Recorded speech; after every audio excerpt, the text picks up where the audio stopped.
Bonjour, Michel Pivot d'AF Evolution. Aujourd'hui, je veux vous parler des différents types de contrats que le banquier peut vous proposer dans le cadre de l'affacturage.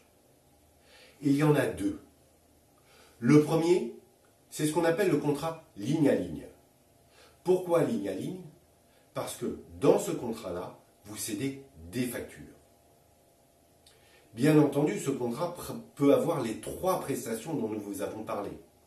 Le financement, l'assurance crédit et la relance client. Mais pas obligatoirement ces trois. Pourquoi?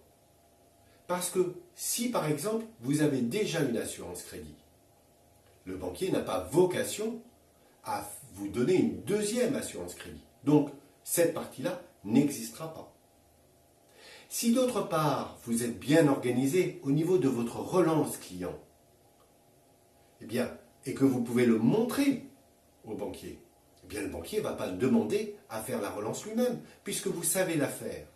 Il n'y a pas lieu. Deuxième aspect qui est très important dans ce type de contrat, c'est est-ce qu'il est confidentiel ou officiel? S'il est confidentiel, votre client ne le connaît pas. S'il est officiel, le client est informé que vous bénéficiez d'un contrat d'affacturage. Mais il n'y a rien de déshonorant là-dedans.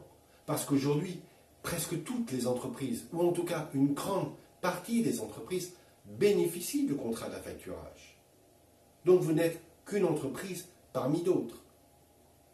Voilà pour ce premier type. Deuxième type de contrat, la cession de balance. Là, en l'occurrence, ce ne sont pas des factures que vous cédez, mais un compte client.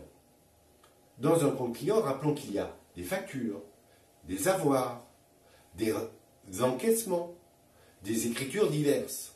Donc vous voyez que c'est un ensemble. Et dans ce cas-là, le banquier va vous financer un solde, le solde de ce compte client. Donc vous voyez que ce type de contrat est plus compliqué à gérer et à suivre pour vous, quelque part, parce que vous devez avoir une très bonne comptabilité bien tenue. Elle est donc exigeante.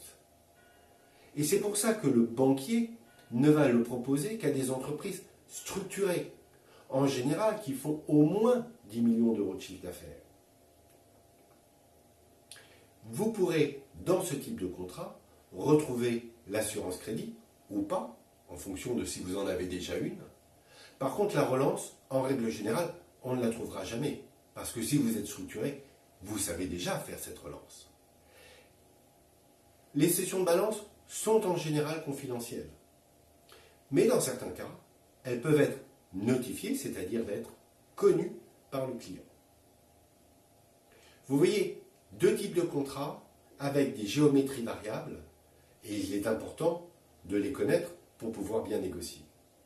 Autre chose qu'il est important de connaître, c'est le point de vue du banquier. Eh bien, nous vous en parlerons dans notre prochaine vidéo. Je vous remercie. Au revoir.